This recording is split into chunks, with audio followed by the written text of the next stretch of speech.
कल थोड़ा जल्दी चला गया था मैं तुरंत ही, है ना। आज करते हैं बातचीत। अब देखो, कल जहाँ तक लिखा था, लास्ट में लिखा था ना अपन ने, प्रॉपर्टी लिखी थी। ठीक है, आगे लिखो। नेक्स्ट लिखिएगा, पॉइंट लगा के कैसे भी लिख लो चाहिए। हाँ, प्रॉपर्टी पे ही। आवाज़ देखना, देखिए एक बार, है ना। लिखिए, माना कि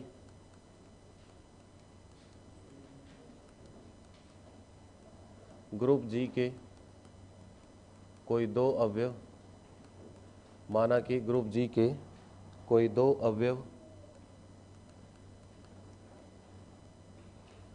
ए तथा बी है। माना कि ग्रुप जी के कोई दो अवयव ए तथा बी है, तब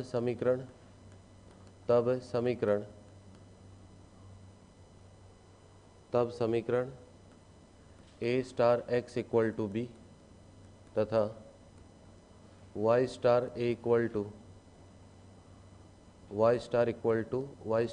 टू बी के अद्वितीय हल होते हैं। अद्वितीय हल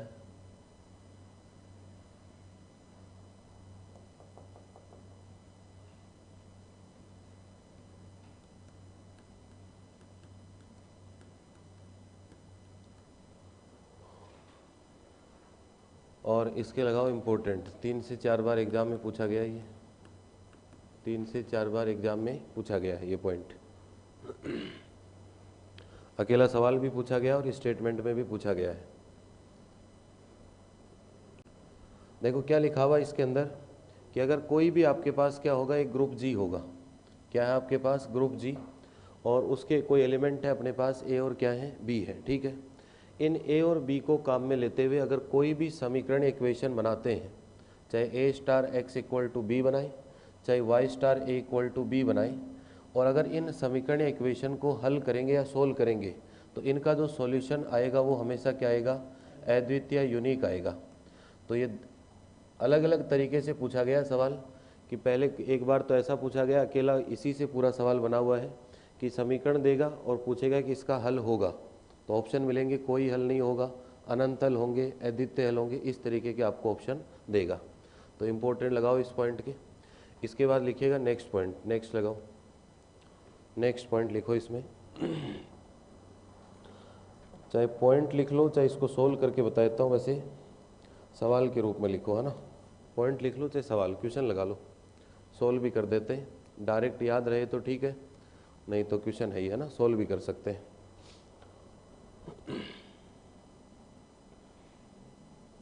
देखो, आपको दिया गया है एक ग्रुप है आपके पास, ग्रुप दिया हुआ कोई भी जी डॉट या क्रॉस मल्टीप्लिकेशन का ऑपरेशन है, और ग्रुप क्या दिया हुआ है? जी डॉट।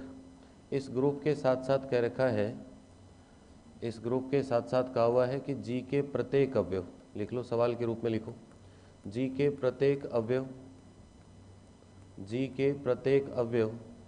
ए के लिए, जी के प्रत्येक अवयव ए के लिए ए स्क्वायर इक्वल टू ई है। जी के प्रत्येक अवयव ए के लिए क्या दिया हुआ है? ए स्क्वायर इक्वल टू ई। तब या देन। अब आगे इससे 2-3 सवाल बनेंगे, तो वो सवाल मैं नहीं लिख रहा आगे कि क्या क्या रिजल्ट निकलेंगे इससे एक सवाल ही नहीं, कितने बनेंगे आपके पास? 2-3 क्वेश्चन। तो आपको देगा कि ग्रुप क्या दिया हुआ है? जी डॉट, और एक कंडीशन देगा आपको कि कोई भी एलिमेंट ले लो, उसका स्क्वायर करेंगे तो क्या आएगा? ई आएगा। ई का मतलब आइडेंटिटी एलिमेंट। अब इसमें कई सारे सवाल हैं।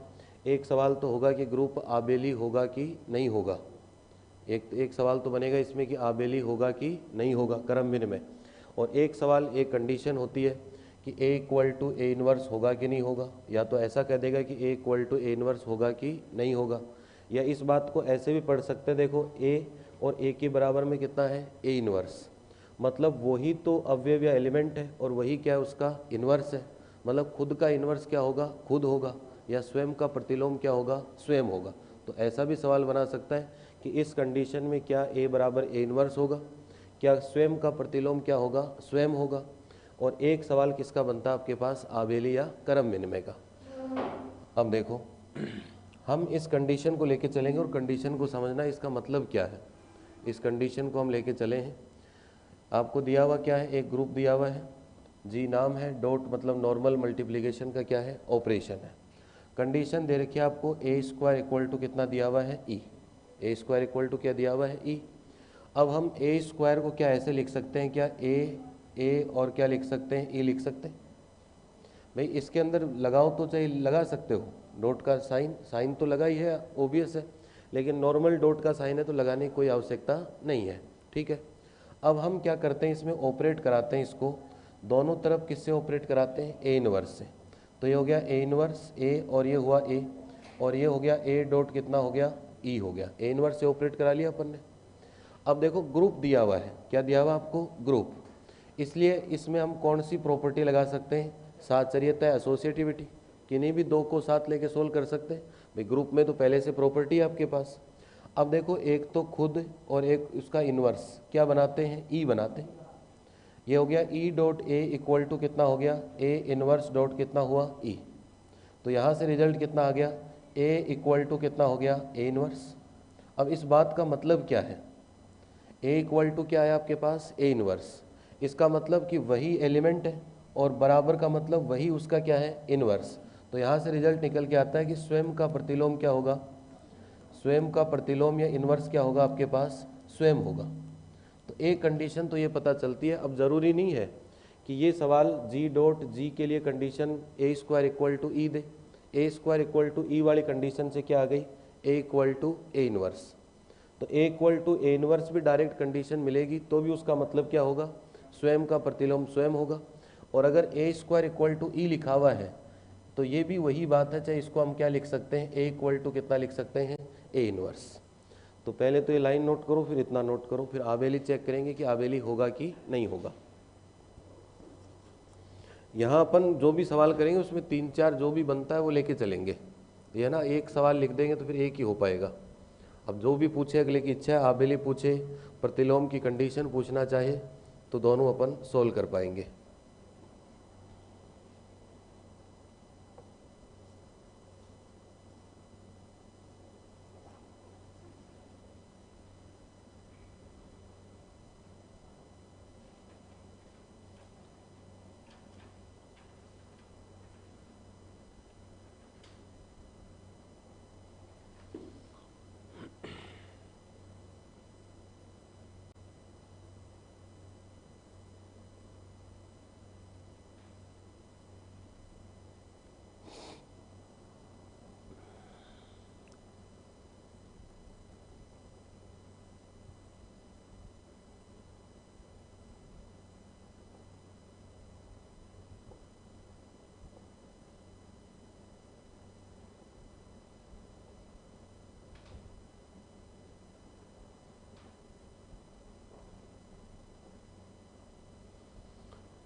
यहाँ तक लिख लिया सबने। तो एक कंडीशन तो ये पता चली कि ए स्क्वायर इक्वल टू ई लिख दे, चाहे ए इक्वल टू क्या लिख दे, ए इनवर्स, दोनों का मतलब क्या है, एक ही है। रिजल्ट क्या आता है इससे कि स्वयं का प्रतिलोम क्या होगा, स्वयं होगा, ठीक है। अब अगर आपको ये चेक करना हो कि अगर ये ग्रुप दिया हुआ हो और अगर ऐसी कंडीशन आपके पास, तो क्या ग्रुप आबेली या क्रम विनिमय होगा कि नहीं होगा। क्रम विनिमय का मतलब ए बी इक्वल टू क्या होना चाहिए, बी ए। तो अब हम चेक करते हैं इसको, क्रम विनिमय या कम्यूटेटिव कह सकते हैं या क्या कह सकते हैं, आबेली कह सकते हैं। अब आबेली होगा कि नहीं होगा, तो आबेली कब कह पाएंगे हम, जब ए बी इक्वल टू कितना दिखा देंगे, बी ए। अब A B equal to B A दिखाने के लिए दो एलिमेंट लेके चलते हैं।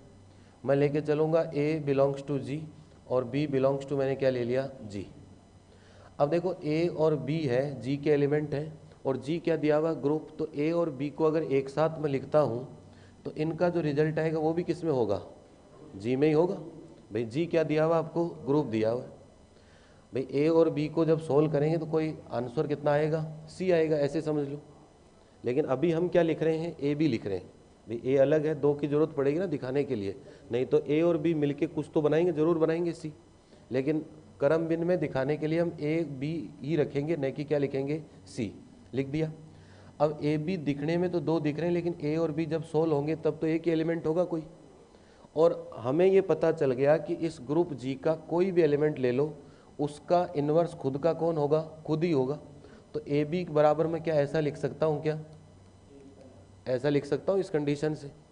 तो इस सवाल के अनुसार दिखने में दो है, लेकिन दो की ज़रूरत है हमें क्रम विनिमय दिखाना, नहीं तो ए बी मिलके कोई आंसर तो आएगा, सी तो आएगा कोई रिजल्ट तो। और ये कंडीशन अपने पास है ही सवाल में कि जो भी एलिमेंट होगा उसका इन्वर्स खुद का खुद ही होगा, ये लिख सकते हैं।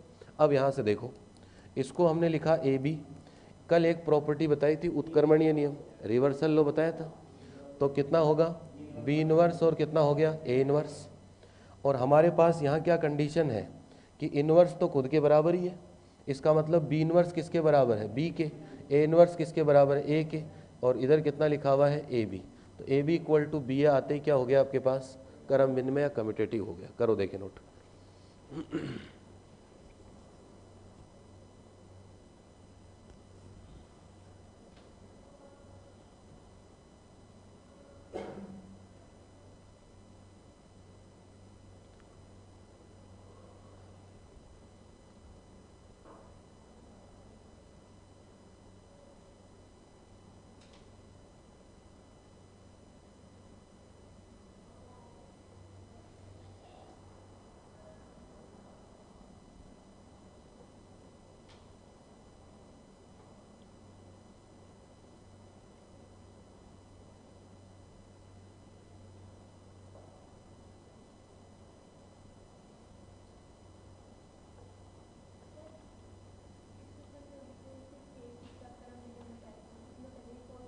हाँ, ये कंडीशन ये पता चलेगा तभी ये काम होगा।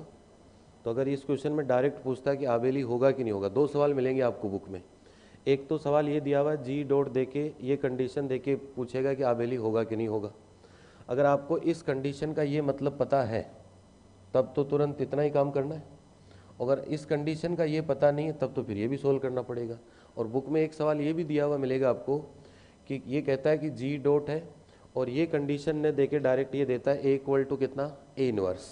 ये ऐसा भी दे सकता है, कई बार लिख भी देता है थ्योरी में कि एक ग्रुप जी डॉट है और जी के प्रत्येक अवयव स्वयं का प्रतिलोम क्या है, स्वयं है, तो ग्रुप होगा। फिर ऑप्शन मिल जाएंगे आबेली अनाबेली होगा कि नहीं होगा, इस तरीके के ऑप्शन आपको दे देगा। तो ए स्क्वायर इक्वल टू ई और ए बराबर कितना होगा ए इनवर्स। अगर ये दिया हुआ है, अगर आपको पता है इस बात का तो ये इसकी ज़रूरत नहीं है, और नहीं पता है तो फिर ये भी देखना पड़ेगा, ये तो देखना ही पड़ेगा। ये है। अब देखो अगला सवाल लिख लिया क्या, अगला देखो। हाँ, ये पूछा भी गया एग्जाम में, देखो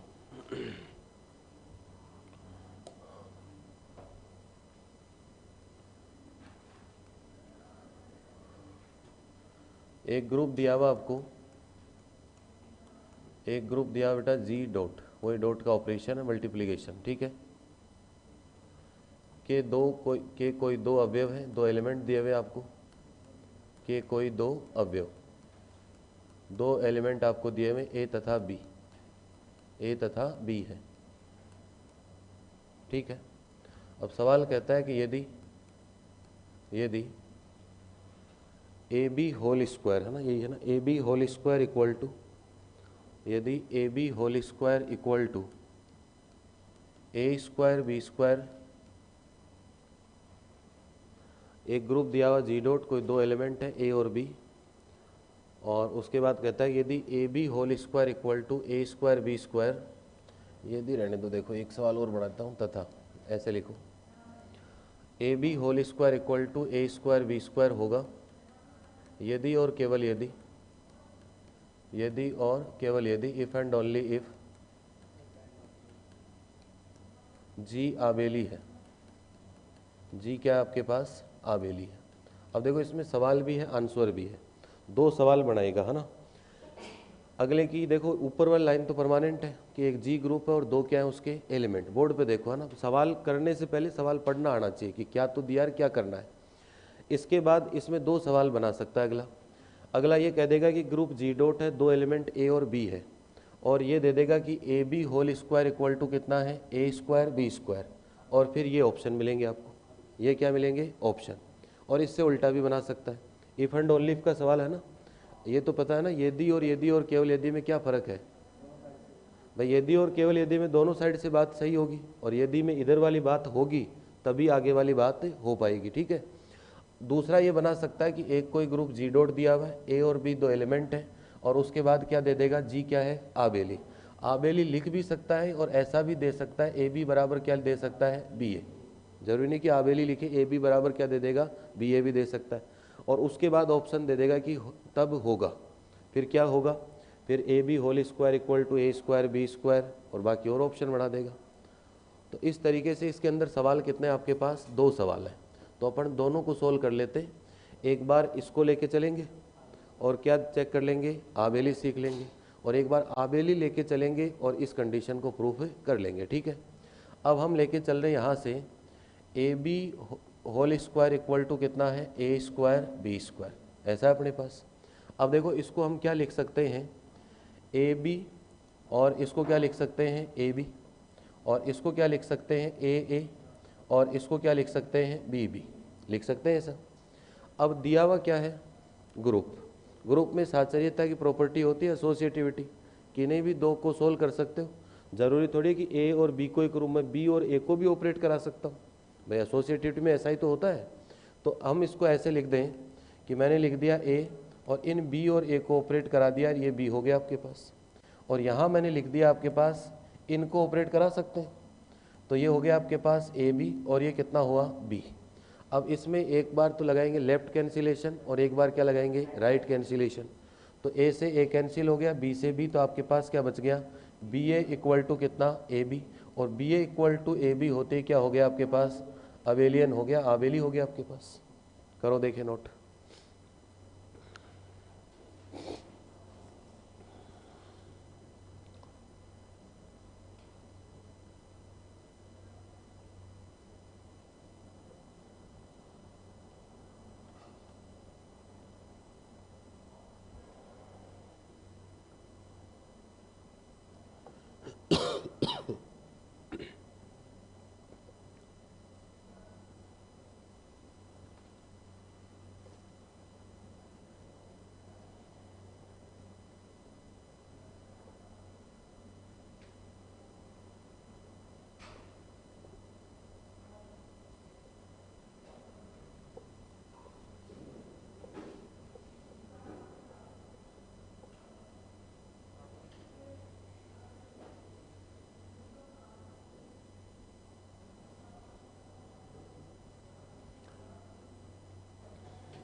अब कोशिश करो देखिए कि A B equal to B A लेके चलेंगे।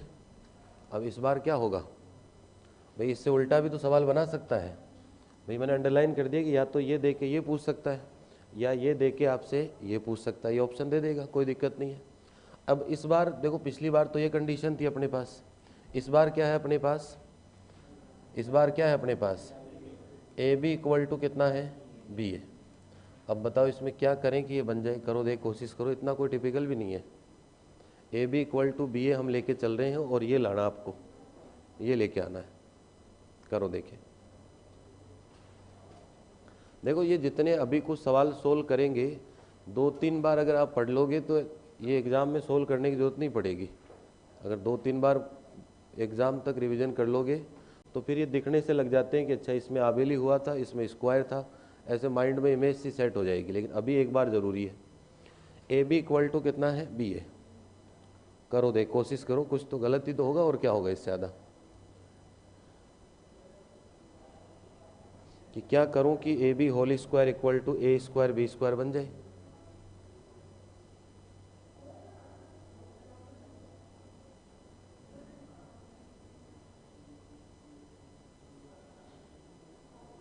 भाई पहला काम ये है कि ए बी होल स्क्वायर चाहिए, और यहाँ ए बी कितना है, 1 है, तो मतलब एक ए बी तो लगाना ही पड़ेगा भाई, सीधा सा कंसेप्ट है इसमें। भाई यहाँ कितना है, ए बी, एक साइड को तो व्यवस्थित करें, दूसरी अपने आप मैनेज होगी। फिर भाई मैथ्स में ऐसा ही तो है कि एक साइड को हम करते हैं तो दूसरी अपने आप एडजस्ट होती ही नहीं होती है। तो यहाँ देखो एक ए बी है, अपन को ज़रूरत किसकी, ए बी स्क्वायर की। तो हम ऐसा कर लेते हैं कि एक ए बी तो सर पहले से था, और एक ए बी हमने दोनों साइड क्या करा लिया, ऑपरेट करा लिया। दोनों साइड ऑपरेट करा सकते हैं, कोई दिक्कत नहीं है।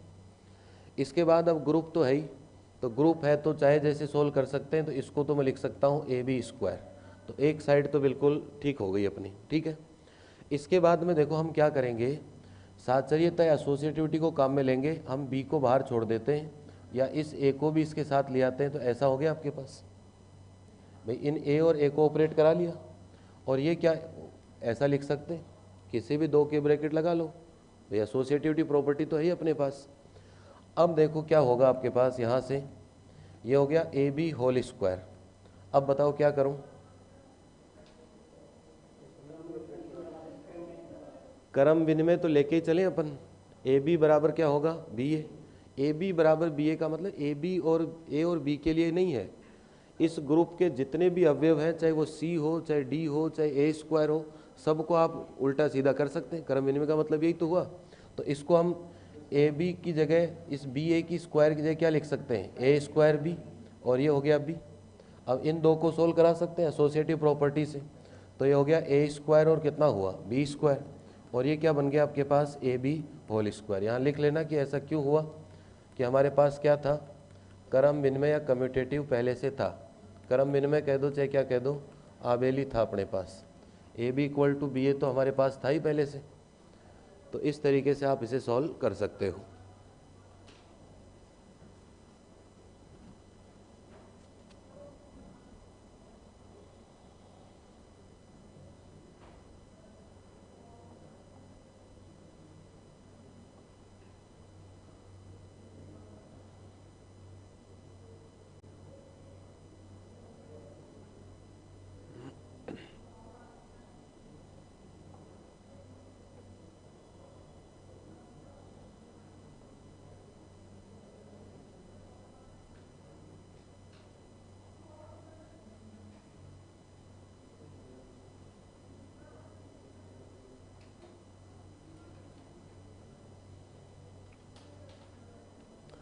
तो चाहे जैसे लिख सकते हो, क्वेश्चन के रूप में भी लिख लिया ना सबने। अब देखो अगला लिखो, नॉर्मल एरो का साइन लगा के लिख लो नेक्स्ट लाइन में। यदि जी एक समग्रुपांक का, यदि जी एक समग्रुपांक का ग्रुप है, यदि जी एक समग्रुपांक का ग्रुप है, तब ए नॉट इक्वल टू ई, तब ए नॉट इक्वल टू ई एक ऐसे अवयव का अस्तित्व होगा, ऐसे अवयव का अस्तित्व होगा, ऐसे अवयव का अस्तित्व होगा, होगा कि ए स्क्वायर इक्वल टू ई है। अब मुझे बताओ इस लाइन को समझ के कि इसका मतलब क्या है।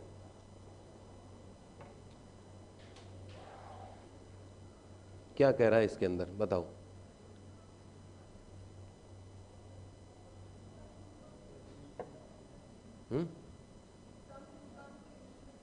इवन ऑर्डर, सम ग्रुपांक मतलब इवन ऑर्डर वाले ग्रुप, जिसमें 2 एलिमेंट हो, 4 हो, 8 हो, वो इवन ऑर्डर वाले है ना। कि इवन ऑर्डर का ग्रुप होगा आपके पास, और इवन ऑर्डर का ग्रुप है, उसमें एक एलिमेंट ए ऐसा एग्जिस्ट करेगा, नॉट इक्वल टू ई का मतलब ई के अलावा, एक्सेप्ट ई, ठीक है। और क्या एग्जिस्टेंस होगा, ए स्क्वायर इक्वल टू क्या कंडीशन होगी, ई। अब बताओ क्या कहना चाह रहा है इसमें, क्या कहना चाह रहा है। कभी कुछ तो कह रहा होगा, है ना, ये कभी क्या कह रहा है ना, तो कुछ तो कह ही रहा होगा इसमें, बताओ क्या कह रहा है। चलो ये बात तो अभी पढ़ के आए थे, क्या कह रहा है ये क्या, ए स्क्वायर इक्वल टू ई का मतलब, इस बात को जरूरी नहीं है कि ये ऐसे ही लिखे, ये ऐसा भी लिख सकता है। और इस बात का मतलब है कि स्वयं का प्रतिलोम क्या होगा, स्वयं होगा। स्वयं का प्रतिलोम या इन्वर्स क्या होगा, स्वयं होगा, ठीक है। इन्वर्स इटसेल्फ हो गया आपके पास, ठीक है। स्वयं का प्रतिलोम क्या होगा, स्वयं होगा। अब ये क्या कहना चाह रहा है कि अगर कोई ग्रुप है जिसकी कोटि या ऑर्डर, ग्रुपांक का मतलब ऑर्डर या कोटि, सम है या इवन नंबर है, मतलब उसमें 4 एलिमेंट है, 2 एलिमेंट है, 6 एलिमेंट है, तो 2 वाले में तो कुछ समझ नहीं आएगा, है ना, एलिमेंट कम है इसलिए समझने में दिक्कत है। लेकिन अगर किसी ग्रुप में 4 एलिमेंट हैं, ऐसे समझो कोई ग्रुप जी है और उसमें एलिमेंट कितने हैं, 4, ठीक है। 4 एलिमेंट ग्रुप में है, तो उसमें एक तो गारंटी है कि कौन है, आइडेंटिटी एलिमेंट है। अरे एक तो गारंटी है ना, ग्रुप है तो मतलब एक एलिमेंट तो कौन है, आइडेंटिटी एलिमेंट है। इसके अलावा कितने बच गए, 3 और बच गए, ये 3 बच गए आपके पास, बच गए 3। भाई यहाँ तक चलें अपन कि एक ग्रुप जी है, उसका ऑर्डर कितना है या कोटि कितनी है, सम संख्या, तो हमने कितना ले लिया 4, ठीक है। 4 में से ये तो गारंटी है आपके पास कि एक तो कौन होगा, आइडेंटिटी एलिमेंट होगा ही होगा वो तो, और उसके अलावा कितने और हैं, 3। अब आगे कहता है कि ए ऐसा एलिमेंट ज़रूर होगा, ए का ऐसा अस्तित्व एग्जिस्टेंस होगा ई के अलावा, नॉट इक्वल टू ई का मतलब ई के अलावा, यही तो है इस बात का मतलब। और क्या खास बात होगी इसमें कि खुद का इन्वर्स क्या होगा, वो खुद होगा। अब देखो ये बात या तो पता होगी, नहीं तो आगे लिखेंगे भी। ई हमेशा खुद का इन्वर्स कौन होता है, ई का ई होता है। ई का इन्वर्स कौन होता है, ई होता है। 1 का 1 ही होगा, 0 का 0 ही होता है इन्वर्स। तो जो भी आइडेंटिटी होगा, आइडेंटिटी एलिमेंट तो हमेशा खुद का क्या होता है, खुद ही इन्वर्स होता है। अब बच कितने गए, 3।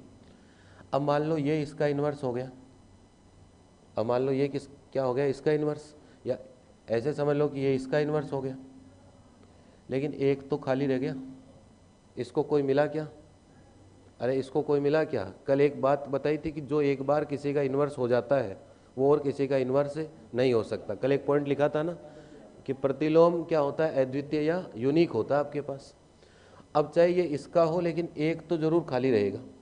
अब देखो यहाँ से मैं कह दूँ, ऐसे मत समझो जरूरी थोड़ी कि इसी का हो, ऐसे समझ लो ये 3 एलिमेंट है, मान लो ये इसका इन्वर्स है और ये जो है वो इसका इन्वर्स है।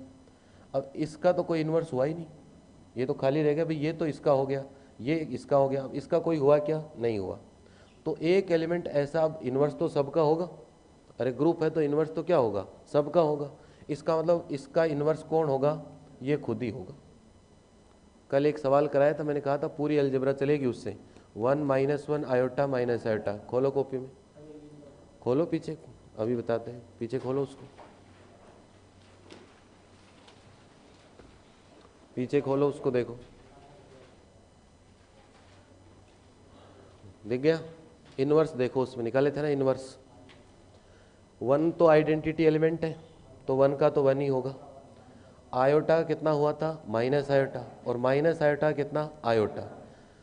अब बताओ यही लाइन बिल्कुल, ऑर्डर कितना है इसका, 4, अरे ऑर्डर कितना है, 4। तो एक एलिमेंट मिला कि नहीं मिला बताओ, -1 का कौन होगा, -1। यही तो इसमें कहा गया है कि अगर इवन ऑर्डर या सम ग्रुपांक का कोई ग्रुप है तो उसमें आइडेंटिटी एलिमेंट के अलावा एक ऐसा एलिमेंट होगा जिसका इन्वर्स खुद का कौन होगा, खुद होगा। और वो एलिमेंट कौन सा है, अरे कौन सा एलिमेंट है, -1। तो ऐसे मतलब ये सब लिखा है, इसका मतलब इसके साथ आपके दिमाग में क्या आना चाहिए, उदाहरण घूमना चाहिए, एग्जाम्पल आना चाहिए, तब तो अलजेब्रा एकदम परफेक्ट याद रहेगी। अब हम सोच रहे हैं कि ये लाइन याद तो हो गई लेकिन इसके अलावा कुछ नहीं दिख रहा कि कौन सा ग्रुप में क्या होगा, तो फिर मामला गड़बड़ है। लिखो नेक्स्ट पॉइंट लिखो, कोई कुछ लिखने की जरूरत नहीं इसमें, है ना। नेक्स्ट पॉइंट लिखो, लिख देता हूँ, है ना। यदि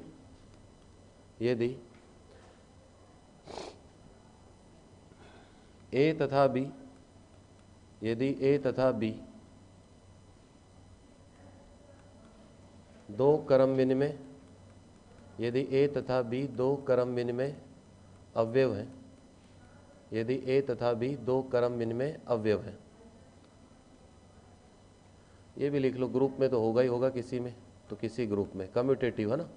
क्रम विनिमय का मतलब कम्यूटेटिव या अबेलियन। यदि ए तथा बी किसी ग्रुप में दो क्रम विनिमय अवयव या कम्यूटेटिव एलिमेंट है, ठीक है, तब ए और बी कम्यूटेटिव या क्रम विनिमय होने का मतलब क्या हुआ, ए बी इक्वल टू कितना है, बी ए, ठीक है। अगर ए और बी क्रम विनिमय कम्यूटेटिव है, तब अगर ए का एक तो इन्वर्स ले लूँ और एक बी का इन्वर्स ले लूँ तो ये भी क्या होंगे, क्रम विनिमय होंगे। ये क्रम विनिमय होने का मतलब क्या हुआ, ये क्रम विनिमय होने का मतलब कि चाहे ए इन्वर्स बी इन्वर्स करो, चाहे बी इन्वर्स क्या कर सकते हो, ए इन्वर्स कर सकते हो। इसके अलावा अगर ये हैं दो, ए और कितना हो मान लो बी इन्वर्स, ये भी क्रम विनिमय होंगे। और अगर ये है आपके पास ए इन्वर्स और कौन, बी, भी क्या होंगे, क्रम विनिमय या कम्यूटेटिव होंगे। किसी भी सवाल में चेक कर सकते हो आप, क्रम विनिमय या कम्यूटेटिव होंगे। करो देखें नोट कि अगर किसी ग्रुप के दो एलिमेंट ए और बी कम्यूटेटिव हैं, क्रम भिन्न में हैं, तो उनके इन्वर्स भी क्या होंगे, कम्यूटेटिव होंगे। एक एलिमेंट दूसरे का इन्वर्स चाहे जैसे लिख सकते हो, वो भी क्रम भिन्न में होंगे। पहले का इन्वर्स दूसरा खुद, वो भी क्या होंगे, क्रम भिन्न में कम्यूटेटिव होंगे।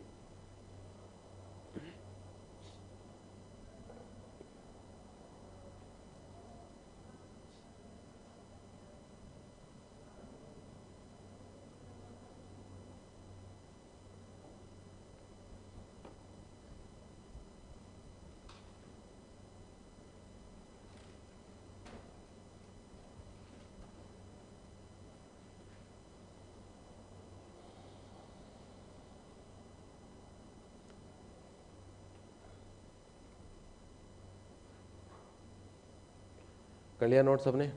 अब अगला देखो, नेक्स्ट पॉइंट लिख लो। यदि किसी ग्रुप जी में यदि किसी ग्रुप जी में यदि किसी ग्रुप जी में तीन क्रमागत पूर्णांकों यदि किसी ग्रुप जी में तीन क्रमागत पूर्णांकों n के लिए A B to the power n equal to A to the power n B to the power n for all a comma B belongs to G. यदि किसी ग्रुप जी में तीन क्रमागत पूर्णांकों के लिए, कि किसी भी ग्रुप जी में थ्री कंजुकेटिव इंटीजर्स, ठीक है, थ्री कंजुकेटिव इंटीजर्स के लिए क्या होगा, A B to the power n equal to A to the power n B to the power n है, तो ग्रुप जी हमेशा क्या होता है, ग्रुप जी क्या होगा, आबेली या क्रम भिन्न में होगा। ग्रुप जी क्या होगा, आबेली या क्रम भिन्न में या कम्यूटेटिव होता है। अब इसका मतलब क्या है वो इम्पोर्टेंट है, प्रूफ थोड़ा सा लेंदी है, करना चाहो तो कर भी सकते हो। कि अगर आपके पास तीन कंजुकेटिव इंटीजर हैं, तीन क्रमागत पूर्णांक हैं, और उनके लिए ये कंडीशन है। अब देखो इस लाइन का मतलब क्या है कि तीन क्रमागत पूर्णांकों के लिए ये कंडीशन है। इस कंडीशन का मतलब है, क्रमागत का मतलब कंटिन्यू आएंगे, जैसे मान लो 5 आ गया, उसके बाद 6, 6 के बाद कितना आ गया, 7 आ गया आपके पास। अब यहाँ तीन कंडीशन है, दिखने को आपको एक दिख रही है, लेकिन कहता कितने के लिए है, तीन के लिए। तो यहाँ वास्तव में तीन कंडीशन है, कौन कौन सी, A B to the power n equal to A to the power n B to the power n। एक इससे अगला पूर्णांक कौन सा होगा बेटा, n+1 वाला होगा, तो वो कितना हो जाएगा, ए टू द पावर n+1 और बी टू द पावर कितना होगा, n+1। इससे अगला कंजुगेटिव कितना होगा, ए बी की पावर n+2, तो ए की पावर n+2 और बी की पावर क्या होगा, n+2। ये तीन कंडीशन आपको इस सवाल वाले ने दे रखी है, और इन तीन कंडीशन को जब सोल्व करते हैं तो लास्ट में रिजल्ट क्या आता है, ए बी इक्वल टू कितना, बी ए, और A B equal to B आते ही हम क्या कह देंगे, क्या होगा, आबेली। अब सोल्व कैसे होगा मैं आपको बताता हूँ, पूरा सोल्व नहीं करूँगा अभी। ये इसको लेके चलेंगे, इसमें क्या करेंगे, ए बी की पावर n+2 को क्या लिखेंगे, n+1। भाई इसको ऐसे लिख सकते हैं ना, ए बी की पावर n+2 को ऐसे लिख सकते हैं n+1 और क्या लिख दिया, ए बी। फिर ए बी की n+1 पावर की वैल्यू यहाँ से ले लेंगे, समझ रहे हो बात को। फिर इसी तरीके से फिर ए बी की पावर n ले लेंगे, तो फिर इसकी वैल्यू यहाँ से, तो लास्ट में रिजल्ट बचेगा ए बी इक्वल टू कितना, बी ए। तो देखो कुछ पॉइंट ध्यान रखने पड़ेंगे। अब एग्जाम में ऐसा नहीं कि भाई वहाँ सारे ही पॉइंट अपन सोल्व कर पाएंगे। अब आप देखो कि सर ये पॉइंट भी हम वहाँ सोल्व करेंगे उदाहरण सहित, है ना, तो ये पॉसिबल नहीं है फिर, है ना, थोड़ा कंपटीशन है, तो थोड़ा स्मार्ट तरीके से भी चलना पड़ेगा। मतलब समझ में आ गया होगा इस बात का कि तीन क्रमागत पूर्णांक n के लिए, तो कहना क्या चाह रहा है, ये तीन कंडीशन है आपके पास। लास्ट कंडीशन से चलते हैं उल्टे से, इसकी पावर में ओपन करते करते ऊपर से वैल्यू पहुंचेंगे, तो लास्ट में पहुंच जाते हैं ए बी इक्वल टू कितना होगा, बी ए। तो हम क्या कह देते हैं, क्या हुआ, आबेली हुआ आपके पास। इसके बाद एक पॉइंट और लिखो, नेक्स्ट पॉइंट लिखो। ये लिख लिया ना सबने, ये जरूरत नहीं है लिखने की, लिखना चाहो तो लिख लो, है ना, कोई बात नहीं है, लिखो भी, है ना।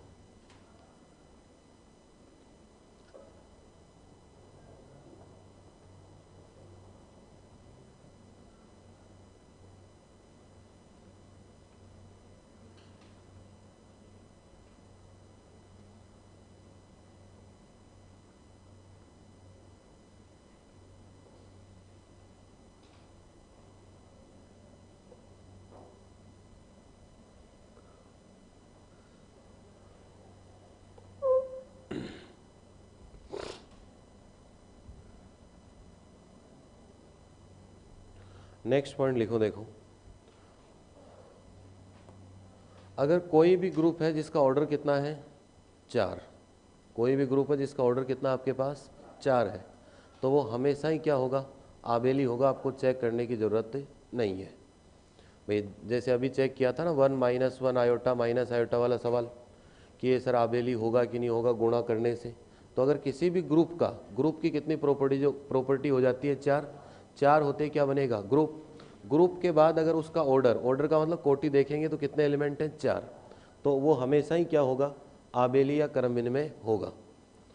अभी तो ये पहला पॉइंट है इसलिए बहुत आसान लग रहा है, अभी बहुत सारे ऑर्डर के पॉइंट आएंगे फिर जाके कन्फ्यूजन आएगा, फिर यार 4 वाला आबेली था चक्रीय होगा कि नहीं होगा। अभी धीरे धीरे बढ़ेगी ना अलजेब्रा, अभी तो लग रहा है क्या ही बता रहे हैं सर, है ना। फिर जब पॉइंट इतने सारे हो जाएंगे लास्ट तक तब कि 4 वाला, फिर वो भी कन्फ्यूजन कराएगा कि 4 कोटि वाला आबेली होगा। फिर अगले पॉइंट में लिखा है 4 कोटि वाले सभी चक्रीय होंगे। अब फिर मामला गड़बड़ हो गया है ना कि 4 वाला आबेली था चक्रीय था, है ना, ऐसे घूमेगा फिर। तो इसलिए पॉइंट साथ साथ याद होने चाहिए। तो लिखो 4 कोटि का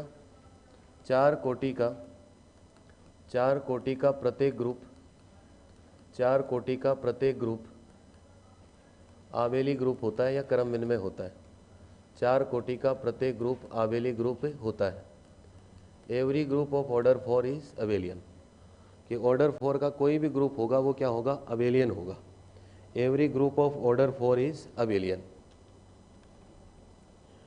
एवरी ग्रुप ऑफ ऑर्डर 4 क्या होगा, हमेशा अबेलियन होगा।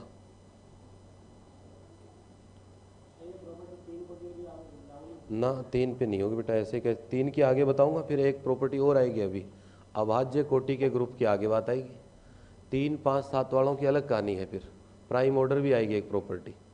अभी एक ही सीखे पढ़ने की कौन से ऑर्डर की बात कर रहे हैं, 4 वाले की, क्योंकि फिर प्राइम वाले में 1-2 बातें और भी आएंगी कि प्राइम वाले में फिर चक्रीय साइक्लिक में तो प्राइम वाली बात को एक साथ लिखेंगे भाई। ऐसा नहीं होगा कि 4 पे भी हो गया 6 पे भी होगा कि नहीं होगा, फिर एक प्रॉपर्टी और बनेगी, वो किसकी बनेगी, अभाज्य या प्राइम वालों के लिए, कि 3 ऑर्डर हुआ 5 ऑर्डर हुआ इसके साथ, ठीक है। इसके बाद देखो एक लिखो, एक सवाल कह दो चाहे इसे कह दो, एक होता है क्लाइन 4 ग्रुप। क्या होता है आपके पास, क्लाइन 4 ग्रुप।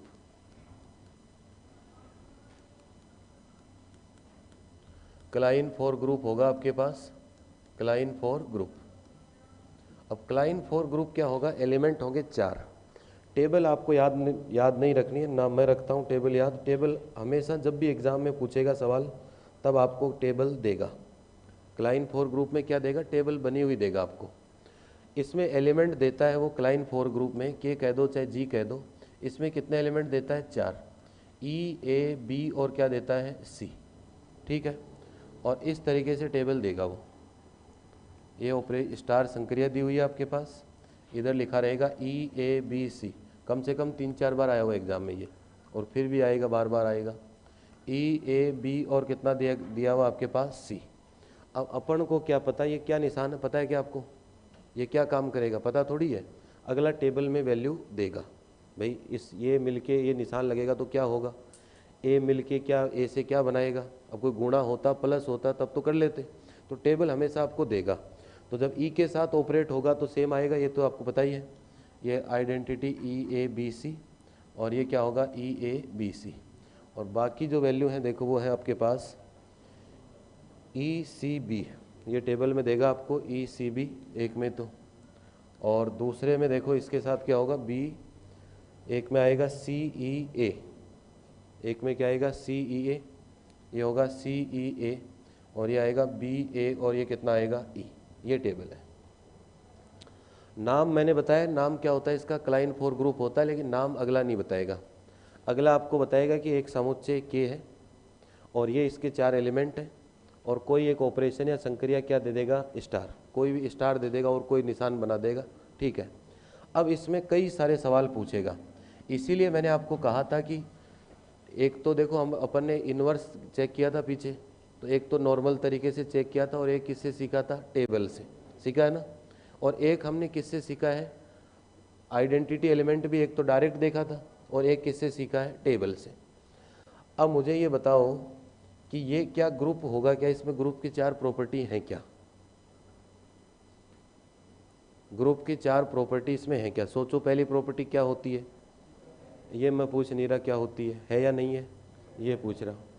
भाई देखो इसके सारे एलिमेंट अब कैसे हुए ये तो हमें पता नहीं, अगले ने बना के दिया है, लेकिन जब ये सारे एक दूसरे से ऑपरेट हो गए तो जो जितना रिजल्ट आया वो क्या इससे बाहर है क्या? इससे बाहर है क्या? नहीं है, तो द्विचर संक्रिया होगी। इसके बाद एसोसिएटिव चेक करेंगे तो कोई भी आप 3 एलिमेंट लेके देख लो, आप कोई भी 3 का कॉम्बिनेशन लेके देख लो, एसोसिएटिव मिलेगा। आइडेंटिटी एलिमेंट कौन है बताओ? देखो ई के सामने बिल्कुल सेम आ रहा है, इधर से देख लो, चाहे कॉलम से देख लो चाहे किससे देख लो, रो से बिल्कुल एज इट इज सेम आ रहा है। इसके बाद बोले सबके क्या होने चाहिए सर? इन्वर्स। तो सबके इन्वर्स होने चाहिए, तो देखो ई के ऊपर लगा लेते हैं, यहीं से तो इन्वर्स पता चलेंगे टेबल से। देखो ई का इन्वर्स कौन होगा? ई। आइडेंटिटी का कौन होता है? आइडेंटिटी। ए का इन्वर्स कौन होगा? ए। बी का कौन होगा? बी। और सी का कौन होगा? सी। सब एलिमेंट का इन्वर्स क्या होगा? स्वयं का स्वयं। तो क्लाइन ग्रुप की एक विशेषता और पता चल गई हमें कि क्लाइन ग्रुप में जितने भी एलिमेंट होंगे सबका इन्वर्स कौन होगा? खुद का इन्वर्स कौन होगा? खुद होगा। अब ये टेबल देके जरूरी नहीं कि हमेशा आपसे सवाल ही पूछे, इन्वर्स ही पूछे कि ए का इन्वर्स कितना होगा। भाई इसमें कई सारे सवाल पूछता है, ये टेबल देके कई बार पूछ लेता है कि ये ग्रुप होगा कि नहीं होगा। तो जिसको नाम पता है कि क्लाइन ग्रुप, नाम ही क्लाइन 4 ग्रुप है तो ग्रुप तो होगा। आइडेंटिटी एलिमेंट भी पूछ सकता है, इन्वर्स भी पूछ सकता है, और इन्वर्स के लिए सत्य असत्य स्टेटमेंट के टाइप में भी पूछ सकता है कि ये दे देगा आपको टेबल और फिर कहेगा पहला पॉइंट कि स्वयं का प्रतिलोम क्या होगा? स्वयं होगा। भाई एवरी एलिमेंट के लिए इन्वर्स क्या होगा? इटसेल्फ होगा। और बाकी 3 पॉइंट और बना देगा। तो ये है क्लाइन 4 ग्रुप। और इसमें लिखना चाहो तो क्या होगा कि प्रत्येक अवयव का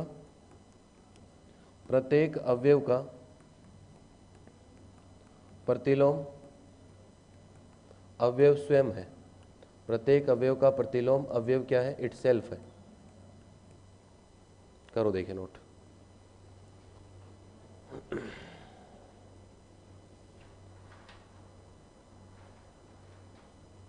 जब भी नया कोई साइन आएगा, निशान आएगा, तो या तो उसका मतलब बताएगा अगला, जैसे कल किए थे ना, प्लस पे राउंड लगा हुआ था, डॉट पे राउंड था, तो उसका मीनिंग बताएगा कि क्या बताएगा ये, या फिर पूरी टेबल देगा आपको।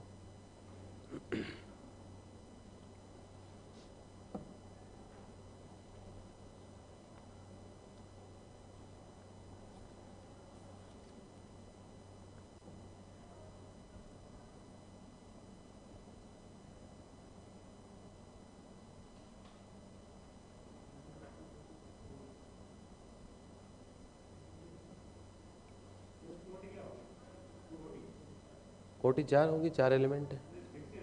हाँ फिक्स रहेगी इसकी। भाई एलिमेंट फिक्स है ना, 1 2 3 4, नाम ही क्लाइन 4 ग्रुप है इसीलिए तो 4 पड़ा इसका नाम। कोटि तो 4 रहेगी, ऑर्डर 4 ही होगा इसका, है ना।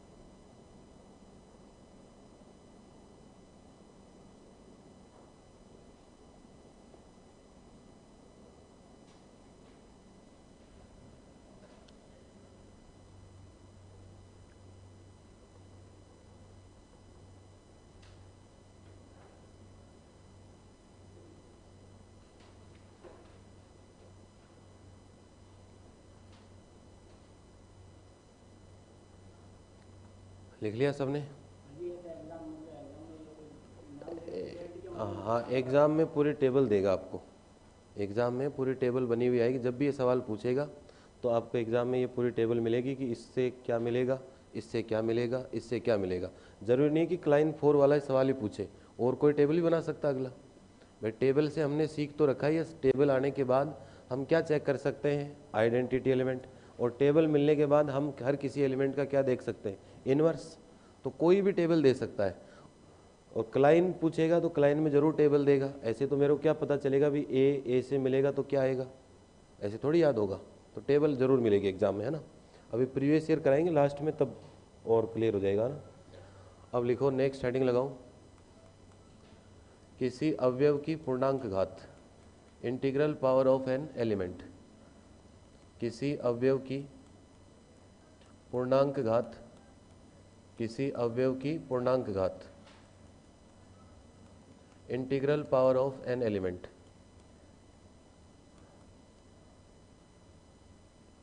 Integral power of an element.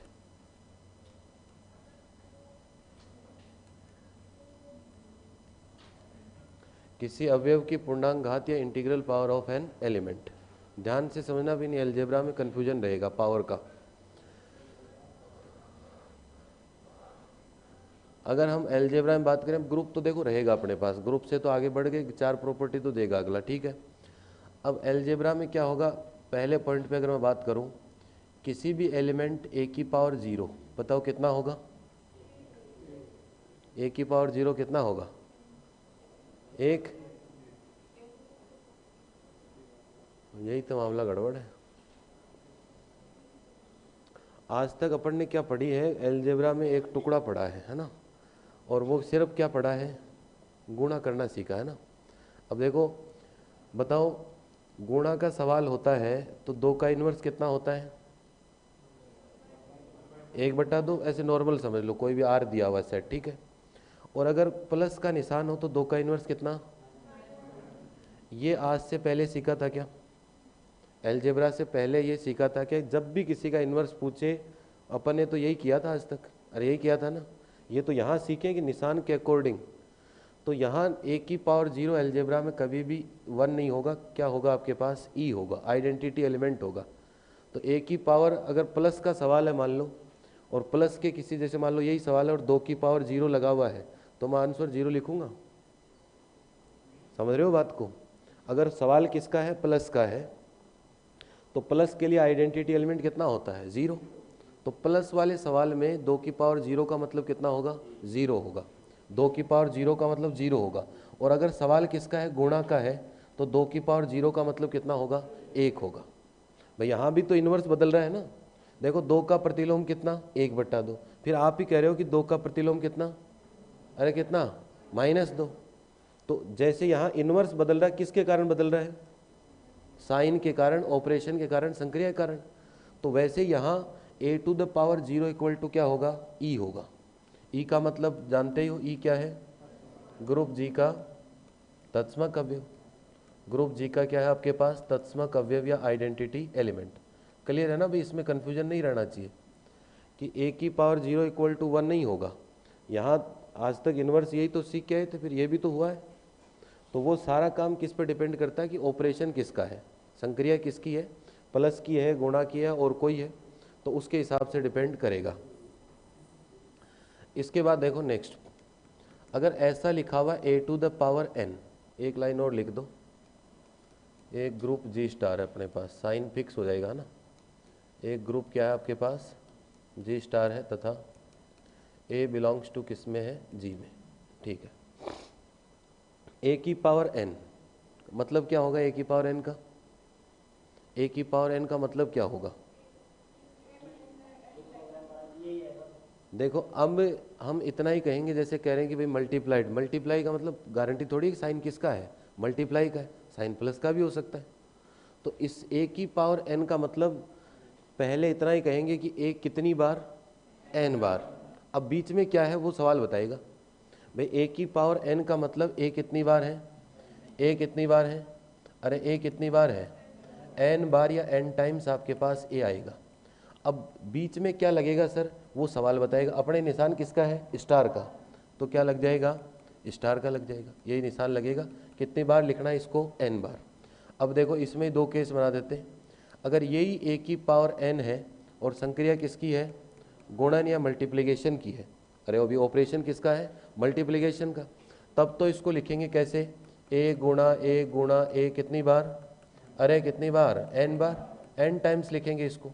और अगर यही सवाल किसका है, योग या एडिशन का है, यही सवाल किसका है, योग या एडिशन का है, तो a की पावर n ऐसे लिखा जाएगा, a+a+a and so on plus a, और कितनी बार, n बार। अब बताओ किसी को कन्फ्यूजन इसमें, अरे क्लियर है ना। अब ये a की पावर n यहाँ किसके बराबर हो जाएगा, na के बराबर हो जाएगा। प्लस वाले सवाल में a की पावर n किसके बराबर हो जाएगा, na के बराबर हो जाएगा। भाई पावर तो दिखाएंगे, पावर दिखाने में कोई दिक्कत नहीं है। प्लस के सवाल में मैं लिख सकता हूँ a की पावर n है, कोई दिक्कत नहीं है। भाई मान लो प्लस का सवाल है और उसमें मैं कह दूँ, मान लो कोई एलिमेंट है 5, प्लस का ऑपरेशन है, 5 के ऊपर पावर कितनी लगी हुई है, 2, तो मतलब 5 प्लस कितना होगा 5, आंसर कितना आएगा 10, आंसर कितना आएगा 10। और यही सवाल गुणा का है और 5 के ऊपर पावर कितनी लगी हुई है 2, तो फिर आएगा 5 गुणा 5, आंसर कितना आएगा 25। पावर में लिखें कोई दिक्कत नहीं है, लेकिन फिर रिजल्ट आ गया ना, इसका रिजल्ट तो a की पावर n का a की पावर n ही रहा, और इस a की पावर n किसके बराबर हो गया, ये a कितनी बार हो गया, n बार, तो किसके इक्वल हो गया, na के। करो देखें नोट।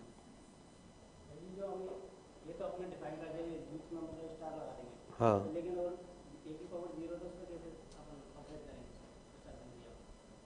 स्टार का मतलब कोई संक्रिया है ही नहीं, ये तो समझने के लिए लगाते हैं। संक्रिया तो एक्चुअल प्लस गुणा भाग जो भी देगा वो लगाएंगे। भाई a की पावर 0 का मतलब क्या है, e है, तो ये ग्रुप दिया हुआ आपको, तो ग्रुप में तो आइडेंटिटी एलिमेंट तो होगा ही होगा, ऑपरेट करने की कहाँ जरूरत है। भाई ग्रुप है, इसका मतलब ग्रुप में तो आइडेंटिटी तत्समक अवयव तो है पहले से, आइडेंटिटी तो जानेंगे ही हम उस ग्रुप की। भाई कोई भी सवाल है और आपको कहता है ग्रुप, तो उसमें आइडेंटिटी एलिमेंट तो आपको दिखना चाहिए। अब जब जैसे ही सवाल आएगा, किसी में 1 होगा, किसी में 0 होगा, भाई आइडेंटिटी एलिमेंट तो ग्रुप में होगा ही होगा बेटा। तो a की पावर 0 लगेगी तो कितना रिजल्ट आएगा, e आएगा। अब उस ग्रुप में देख लो कि आइडेंटिटी कितना है उसका, भाई ग्रुप होगा तो आइडेंटिटी तो पता चलेगा ही ना अपन को, तो फिर कहाँ इसको ऑपरेट करना ही क्यों है। ग्रुप दिया, वहाँ से आइडेंटिटी ढूंढ के लाना है, जो भी आइडेंटिटी होगा वो आंसर हो जाएगा आपके पास।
लिखा सबने, तो मेन 2 ही प्रॉपर्टी, बाकी तो बेसिक्स ही हैं, देखो वो भी लिख देते हैं।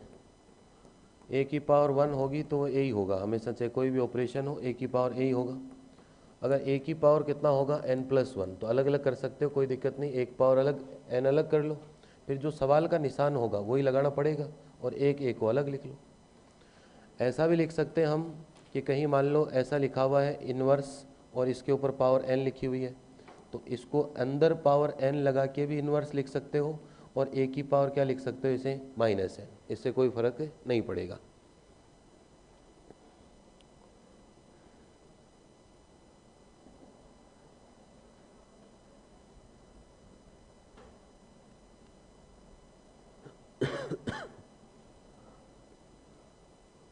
अब इसकी जनरल प्रॉपर्टी भी लिखना चाहो तो इसकी जनरल भी लिख सकते हैं कि भाई किसी के ऊपर एक पावर m लगी हुई है, एक पावर क्या लिखी हुई है n, तो इंटरचेंज भी कर सकते हो, nm भी लगा सकते हो, और ऐसा भी लिख सकते हो anm या amn भी लिख सकते हो, उससे कोई फर्क नहीं पड़ेगा। और कहीं ऐसा लिखा हुआ है मान लो कि a की पावर n, बीच में कोई ऑपरेशन स्टार का है, a की पावर m, तो ये हो जाएगा a की पावर n प्लस कितना होगा m। और इसको ऐसे भी लिख सकते हो फिर, a की पावर m को पहले लिख दो, a की पावर n को, कि ऊपर तो पावर होनी क्या है, प्लस ही होनी है, तो आगे पीछे लिखने से कोई फर्क नहीं पड़ेगा। तो जो समझने की बातें थी वो दो ही बातें थी शुरुआती, बाकी तो नॉर्मल पढ़ते आते हैं, पर ये सारी प्रॉपर्टी तो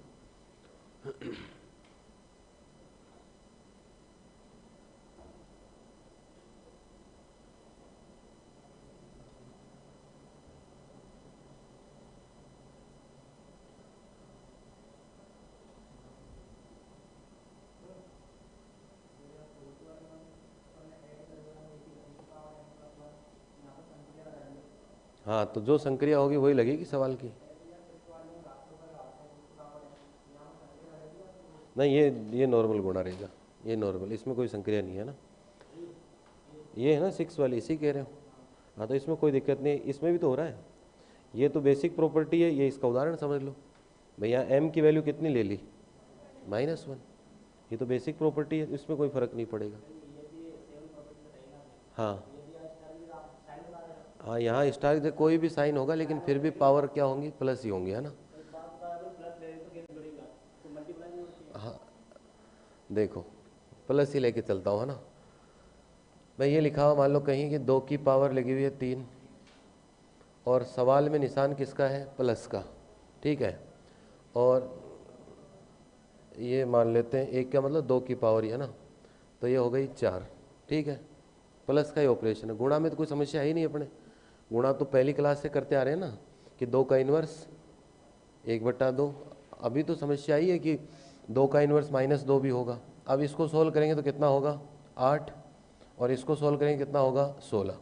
और मैंने अब ये कहा कि ऊपर की पावर हमेशा जुड़ेंगी, तो ऊपर की पावर हमेशा जुड़ेंगी तो क्या होगा, अरे भाई ऊपर की पावर हमेशा जुड़ेंगी तो क्या होगा, 3 प्लस कितना हो गया 4, तो 7 पावर। अब 2 की पावर 7 करेंगे तो कितना रिजल्ट आएगा, ऑपरेशन किसका है, प्लस का है ना।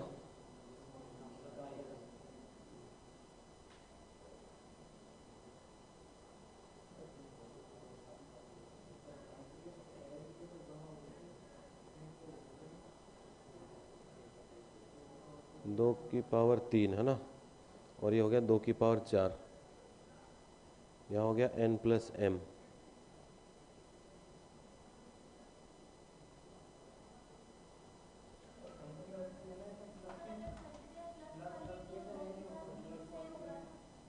संक्रिया क्या है, प्लस की है तो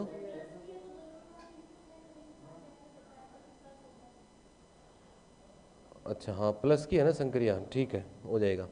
2 की पावर 3 प्लस का ऑपरेशन, यही तो लेके चले अपन। तो यहाँ से देखो 2 की पावर 3 का मतलब होगा 2 + 2 + 2, ठीक है। और यहाँ से 2 की पावर 4 का मतलब कितना होगा, 2 + 2 + 2 और +2, ये होगा, ठीक है। और इधर होगा आपके पास 2 की पावर 3 + 4, तो कितनी हो गई, 7। तो ये 2 कितनी बार आएगा, 7 बार आएगा, ठीक है।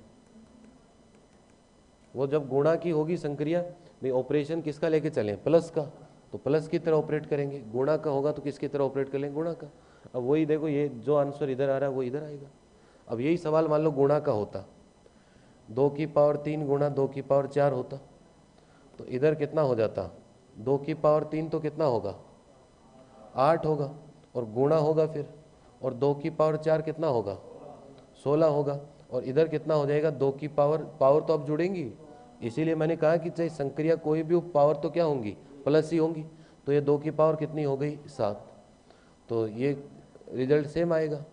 भाई ये भी तो 7 पावर ही है, और ये भी कितनी है, 7 पावर आपके पास, तो चाहे जिससे ऑपरेट करा लो, कोई अभी बहुत सारे सवाल आएंगे, है ना, अभी बहुत सारे सवाल आएंगे, इतना कोई इश्यू नहीं है, और क्लियर हो जाएगा।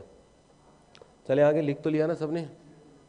भाई इसमें क्या है कि ऑपरेशन दिमाग में रखना, यहाँ प्लस का ऑपरेशन है सवाल का, तो फिर यहाँ भी संक्रिया तो प्लस की काम करेगी, इस पे भी और इस पे भी। और अगर ऑपरेशन गुणा का है, बीच में संक्रिया किसकी लगाई, गुणा की, तो जब ये सोल्व होगा तो गुणा ही होगा ये, और ये सोल्व होगा तो भी क्या होगा, गुणा ही होगा आपके पास। अब लिखो नेक्स्ट, लिखिएगा इसमें अवयव की कोटि, अवयव की कोटि, अवयव की कोटि या order of an element, order of an element, अवयव की कोटि या किसकी बात हो रही है, ऑर्डर ऑफ एन एलिमेंट। देखो अभी तक तो हम क्या सीख के आए थे, ग्रुप की कोटि, ऑर्डर ऑफ ग्रुप देखा था भाई, ऑर्डर ऑफ ग्रुप देखा था ना हमने, कि मान लो ये जैसे कोई भी ग्रुप है, 1 माइनस 1 आयोटा माइनस आयोटा। तो अभी तक तो ग्रुप का ऑर्डर देखा था, और ग्रुप का ऑर्डर कैसे चेक हुआ था, जितने एलिमेंट होंगे वही ऑर्डर होगा। तो कितने एलिमेंट है इसमें, 4, तो ग्रुप का ऑर्डर कितना हो गया, 4। ये तो कंप्लीट ऑर्डर था ग्रुप का। अब क्या सीखने जा रहे हैं, अवयव किया एलिमेंट का ऑर्डर, कि 1 का ऑर्डर कितना होगा सर, -1 का कितना होगा, आयोटा का कितना होगा, और माइनस आयोटा का कितना होगा। अब एक एक एलिमेंट का क्या देखेंगे, ऑर्डर, वो कैसे चेक होगा। तो पहले इसकी लिखो डेफिनेशन, पहले इसकी लिखिएगा डेफिनेशन, फिर सवाल से चेक कर लेंगे। तो लिखिएगा, किसी ग्रुप जी में, किसी ग्रुप जी में अवयव या एलिमेंट क्या ले लिया हमने, ए। किसी ग्रुप जी में अवयव ए है, तब एक धनात्मक पूर्णांक, तब एक धनात्मक पूर्णांक n का अस्तित्व है, तब एक धनात्मक पूर्णांक n का अस्तित्व है। इस प्रकार होगा कि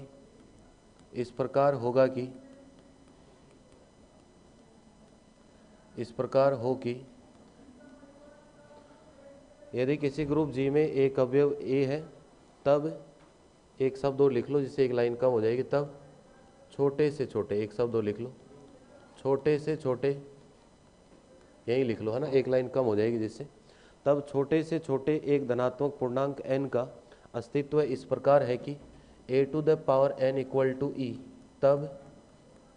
तब n अवयव a की कोटि कहलाती है, तब n अवयव a की कोटि कहलाती है, तब n अवयव a की कोटि कहलाती है, तब n अवयव a की कोटि कहलाती है, तथा इसे order of a equal to n द्वारा व्यक्त करते हैं, डेफिनेशन इस लिखिए, जब भी पढ़ें तो एक बार इसको पढ़ के सवाल करेंगे 2 लाइन को, तो फिर कोई भी सवाल में कन्फ्यूजन नहीं होगा। तो क्या होगा, अपने पास एक ग्रुप जी होगा, एक एलिमेंट क्या होगा, ए होगा आपके पास, और वहाँ क्या एग्जिस्ट होगा कि there exist a least positive integer n such that a to the power n equal to e, then n is the order of a।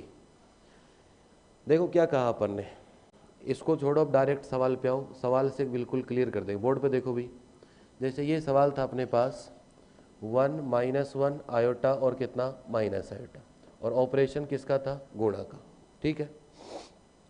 अब आपको कोई कह रहा है कि भाई अवयव की कोटि देखनी है, ऑर्डर किसका देखना है, एलिमेंट का।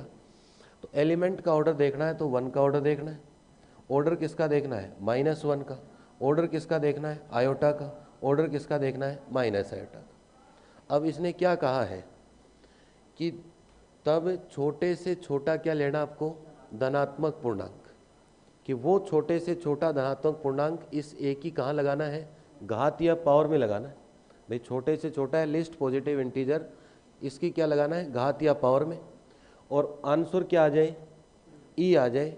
तो जो आपने पावर लगाई थी n, वो n ही क्या होगा, ए की क्या होगी, कोटि या ऑर्डर होगी, यही तो है डेफिनेशन।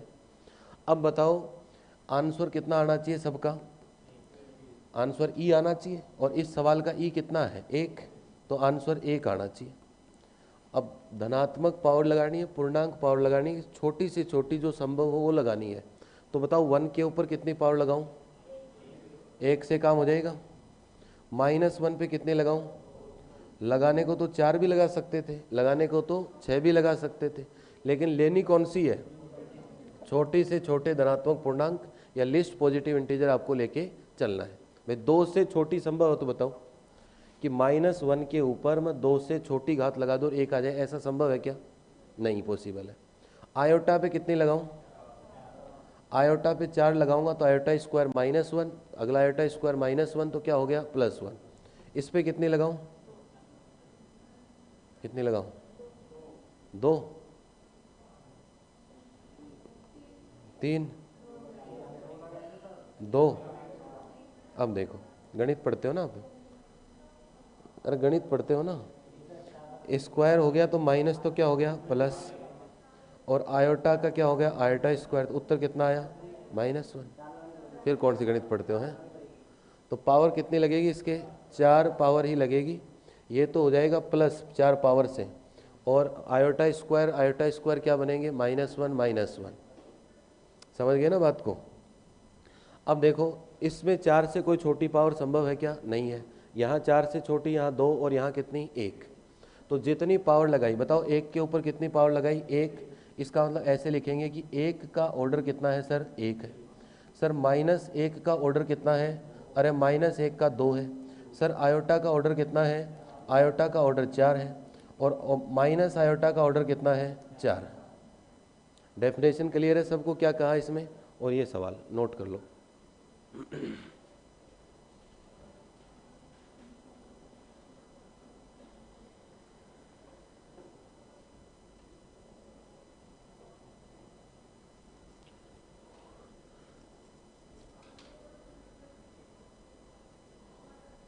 कभी भी 0 पावर नहीं लगेगी डेफिनेशन में कि एक शब्द लिखा हुआ धनात्मक पूर्णांक। कभी भी ऑर्डर फाइंड आउट करते समय कहीं 0 पावर लगा के आप एक तो कभी ला सकता था सबके। भाई 1 की पावर 0 लगाते कितना आ जाता, 1। -1 की पावर 0 लगाते कितना आ जाता, 1। तो इसीलिए इस शब्द की वैल्यू है कि पूर्णांक कौन सा होना चाहिए, धनात्मक होना चाहिए, पॉजिटिव इंटीजर होना चाहिए आपके पास।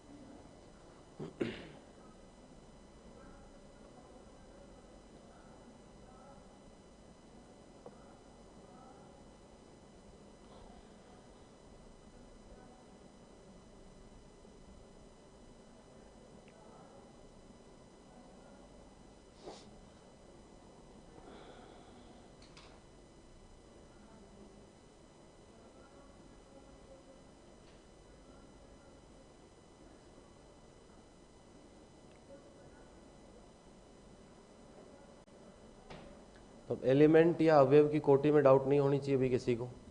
अगला सवाल देखो, एक सवाल और लिखता हूँ, बताओ इसमें बताओ क्या होगा। ये दिया हुआ आपके पास ग्रुप जी, एलिमेंट दिया हुआ 1 ओमेगा और ओमेगा स्क्वायर, और ऑपरेशन किसका, क्रॉस का। अब मुझे ऑर्डर बताओ सबका कि कितना कितना होगा।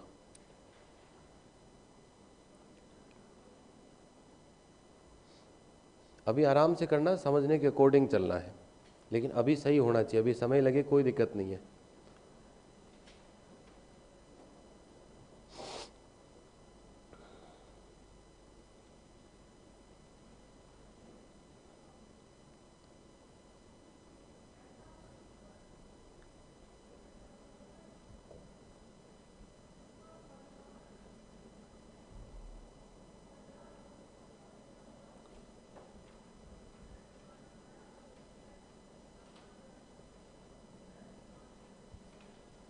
बताओ 1 की कोटि कितनी, 1। ओमेगा कितनी, ओमेगा की 3। ओमेगा स्क्वायर की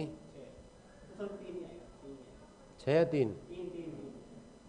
देखो भाई 1 के ऊपर तो कितनी पावर लगाऊं, 1, तो 1 आ जाएगा, क्योंकि इस सवाल का आइडेंटिटी एलिमेंट कितना है, ई आंसर आना चाहिए, तो ई की वैल्यू कितनी है, 1। ओमेगा की पावर 3 करते कितना आएगा, 1। 3 से पहले पॉसिबल नहीं है। ओमेगा स्क्वायर है आपके पास, अब इसकी कितनी पावर लगाऊं कि 1 आ जाए, 3 पावर लगाऊंगा। देखो 1 पावर से ओमेगा स्क्वायर रहेगा, 2 पावर से कितना रहेगा, ओमेगा की पावर 4। 4 पावर का मतलब तो कितना हुआ, ओमेगा ही हो गया वापस से, और 3 पावर से कितना हो गया, 6। 6 को आप लिख सकते हो ओमेगा 3 और ओमेगा 3। ओमेगा 3 3 कितने हो गए, 1 1 हो गए, तो रिजल्ट कितना आ गया, 1। इसका मतलब ऑर्डर ऑफ 1 कितना हुआ, 1। ऑर्डर ऑफ ओमेगा कितना हो गया, 3। और ऑर्डर ऑफ ओमेगा स्क्वायर कितना हो गया, ऑर्डर ऑफ ओमेगा स्क्वायर भी कितना हो गया, 3। ऑर्डर ऑफ ओमेगा स्क्वायर भी कितना हुआ, 3।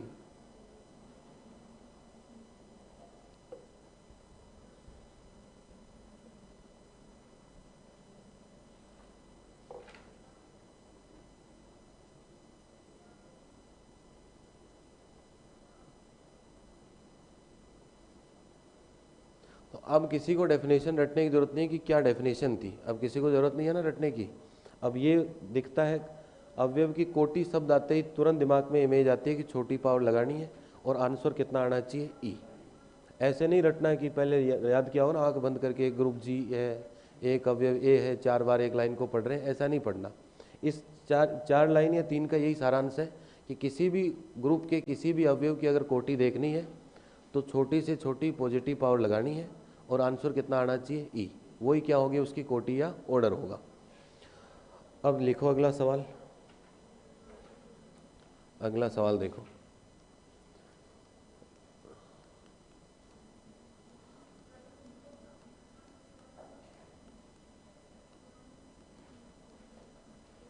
ये सवाल है। अब ऑर्डर बताओ सबका, जीरो का ऑर्डर कितना होगा, किया था ना इस सवाल को, सीख क्या है अच्छे से कि कैसे काम करेगा, क्या करेगा। ऑर्डर बताओ कि जीरो की कोटि कितनी होगी, एक का ऑर्डर कितना होगा, दो का ऑर्डर कितना होगा, बताइए।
कितना आ रहा है बेटा ऑर्डर जीरो का, है? अभी थोड़ी देर पहले कहा था कि ऑर्डर जीरो नहीं आना चाहिए, और मैं ये लाइन कहना भूल गया था, आगे से कोई जीरो मत कह देना, है ना। इतने में तो कह दिया हमने, है ना। वन का ही वन, और टू का थ्री, सारे गलत नहीं है ना, एक को छोड़ के। आइडेंटिटी एलिमेंट का ऑर्डर तो हमेशा एक ही होगा। अभी सवाल का आइडेंटिटी कौन है, जीरो है। तो आइडेंटिटी एलिमेंट चाहे किसी भी सवाल का हो, अभी प्रॉपर्टी और लिखवाऊंगा आगे, तो उसका तो ऑर्डर हमेशा कितना होता है, एक ही होता है। अब बाकी देख रहे हैं, इनका बताओ।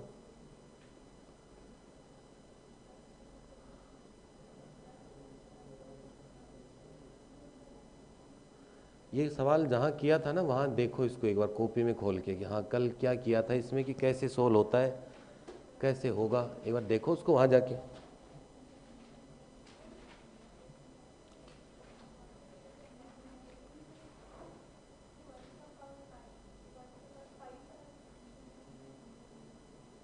क्या करें भाई, एक का ऑर्डर कितना, एक का 5, हाँ ये ठीक है, एक की कोटि 5 होगी भी, हाँ क्या बता, तो अभी बताऊंगा मैं, तो अभी बता दो तो क्या फ़ायदा हुआ। अभी तो मैंने पूछा है भाई, किसी के 5, 7, 20, 25 क्या आ रही है बताओ। अब अधिक होगी कि नहीं होगी वो तो मैं आगे लिखवाऊंगा अभी, कि कम होगी, ज़्यादा होगी, बराबर होगी।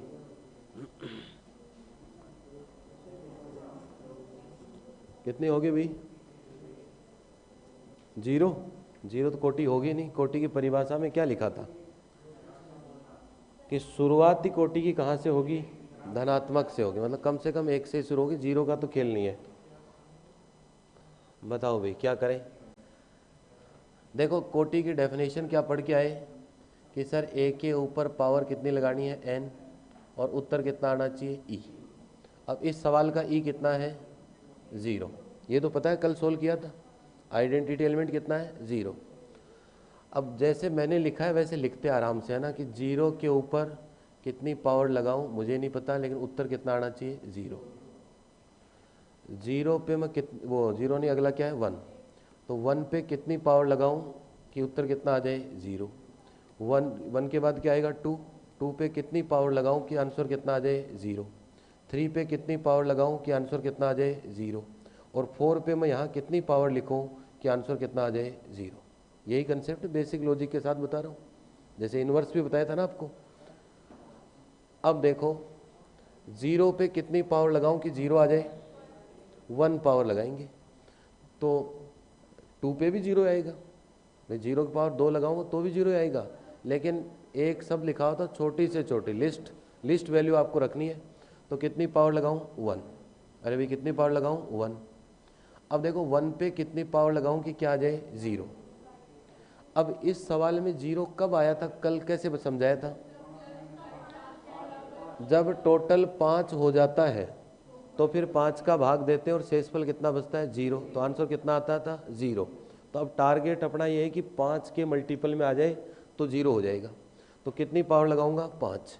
अब इस 1 की पावर 5 का मतलब क्या है, 1 + 5, 1 + 5 + 1 + 5 और +1, इसका मतलब ये है भाई जो निशान है वही लगेगा। अभी तो समझा के हूँ 1 की पावर n, अभी थोड़ी देर पहले तो बात करी है।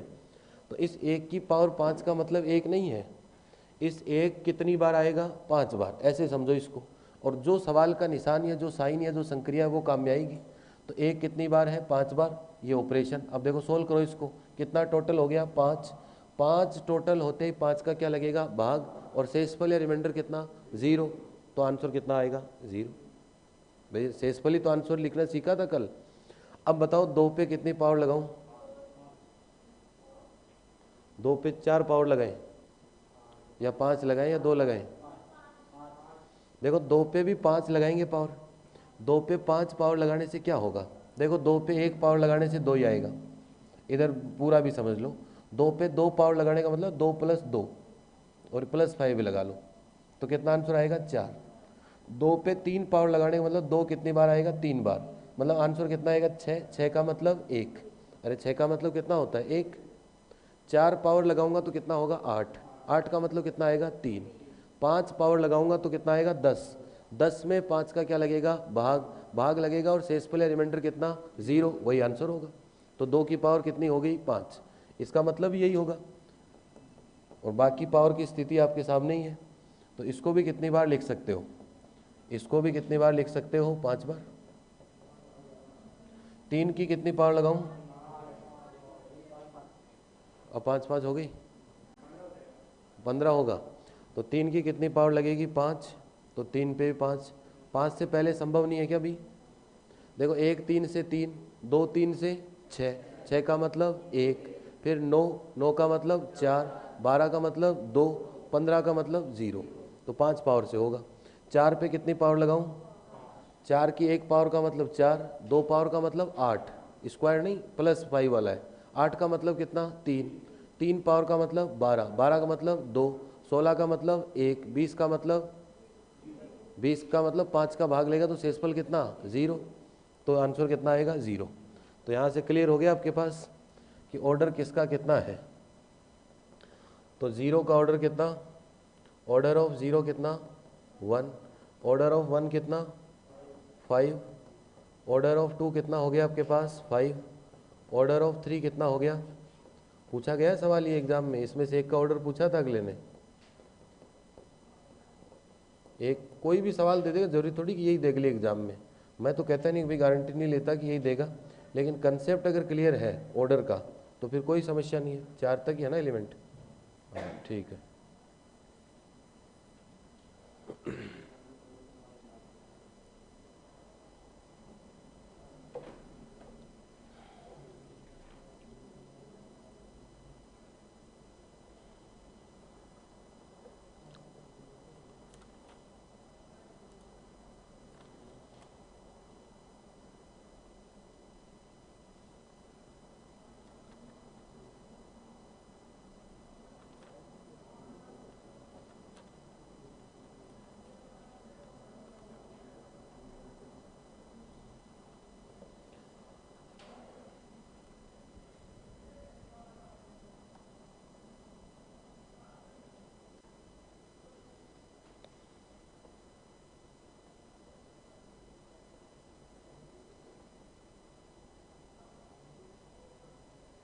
तो पूरे कंसेप्ट के साथ चला करो भाई, क्या पावर लगानी है आराम से सोच लिया करो। ये लिख लिए, लिखने के बाद किसकी क्या पावर लगानी है, क्या आना चाहिए, तो फिर सोच लो कि 1 लगाएंगे तो इतना ही आएगा, 2 करेंगे। अब जो सवाल का ऑपरेशन है वो तो दिमाग में चलना ही चाहिए भाई, प्लस का है तो प्लस दिमाग में चलना चाहिए, गुणा है तो गुणा चलना चाहिए। लिख लिया क्या, अगला सवाल देखो। अगला सवाल है आपके पास, कोई भी जी दिया गया है, एलिमेंट है 1 2 3 4 और ये ऑपरेशन दिया हुआ क्रॉस 5। पहले मुझे ये बताओ कि ये ग्रुप है क्या? पहले ऑर्डर पे नहीं जा रहे, पहले ग्रुप तक। क्यों? कल एक प्रॉपर्टी लिखाई थी मैंने, m और m-1 वाली लिखवाई थी क्या, कि अगर ये अभाज्य संख्या प्राइम नंबर हो m और यहाँ कितने तक एलिमेंट हो m-1 तक, तो कभी भी चेक करने की जरूरत नहीं, क्या होगा, ग्रुप होगा। तो ये ग्रुप भी होगा। देखो ऐसे अलजेब्रा में पूरा मामला रिलेटेड है। अब जब लास्ट सवाल भी करेंगे तो उसमें भी ग्रुप चेक कर देंगे।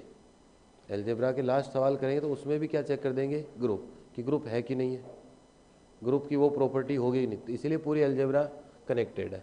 इसका आइडेंटिटी बताओ भी, अरे इसका आइडेंटिटी बताओ, ग्रुप है तो आइडेंटिटी 1 होगा, होगा तो मल्टीप्लिकेशन ही। अब इसके ऑर्डर बताओ, अब इसके ऑर्डर बताओ भी।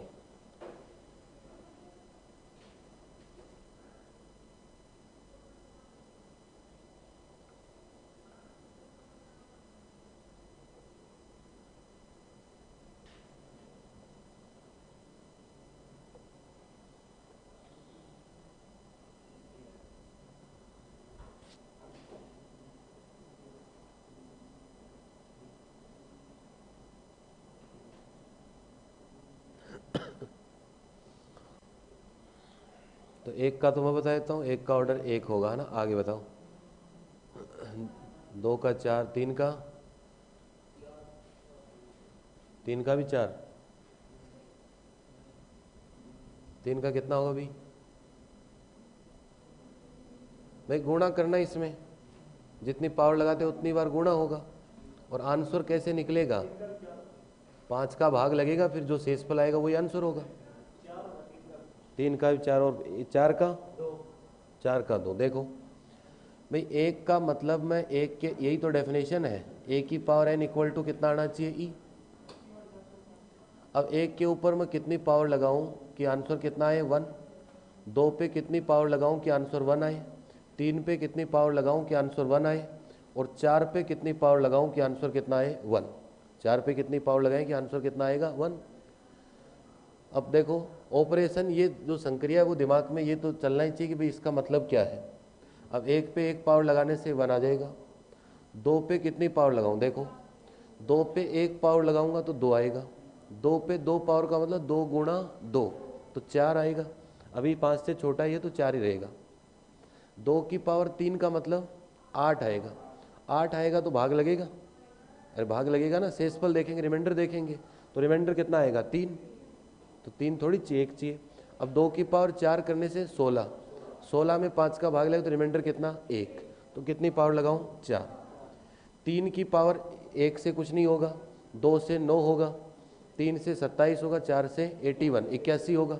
81 में जब 5 का भाग लगेगा तो शेषफल कितना आएगा, 1। तो 4 पावर लगेंगी। 4 के ऊपर कितनी पावर लगाऊं, 2 पावर, 16 हो जाएगा। और 16 में जैसे ही 5 का भाग देंगे तो रिमाइंडर या शेषफल कितना आएगा, 1 आएगा। तो ये ऑर्डर हो गया आपके पास कि 1 का ऑर्डर कितना हुआ, 1। ऑर्डर ऑफ 2 कितना हो गया आपके पास, 4। ऑर्डर ऑफ 3 कितना हो गया आपके पास, 4। और ऑर्डर ऑफ 4 कितना हो गया आपके पास, 2। ऑर्डर ऑफ 4 कितना हो गया आपके पास, 2 हो गया।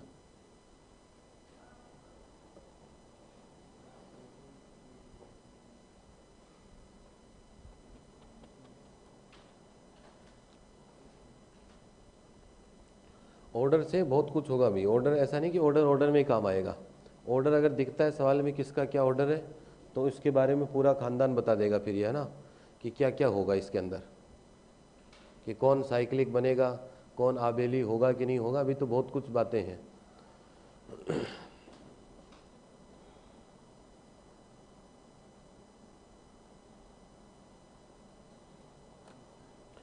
अब कुछ प्रॉपर्टी है ऑर्डर की। ऑर्डर की क्या होती है, कुछ प्रॉपर्टी। अब इतने सवाल किया आपने देखा होगा कि जो ऑर्डर है, ग्रुप का ऑर्डर कितना है इसका, 4। बताओ 4 से किसी का ऊपर गया क्या, किसी का ऊपर गया क्या, 4 से नहीं गया। यहाँ देखो इसका खुद का ऑर्डर कितना है, 1 2 5 है ग्रुप का ऑर्डर। किसी भी एलिमेंट की कोटि 5 से ऊपर गई क्या, नहीं गई। इससे पहले वाला देख लो चाहे कोई सा भी, इसका ऑर्डर कितना है 4, 4 है ना, 1 2 3 4, किसी का भी ऑर्डर 4 से ऊपर गया क्या? नहीं गया। इसमें ऑर्डर कितना है 3, किसी का भी ऑर्डर 3 से ऊपर गया। तो इस तरीके से बहुत सारी प्रॉपर्टी है ऑर्डर से रिलेटेड, है ना। तो आज दोनों क्लास अपनी है, तो अगली क्लास में बात करेंगे, है ना। अभी 10-15 मिनट का ब्रेक देते, थोड़ा आसान फील करो, है ना। उससे ज़्यादा दिमाग पे लोड आ गया ना ऑर्डर से, है ना, तो इसलिए मिलते हैं देखो 15 मिनट बाद और बाकी देखते हैं, है ना।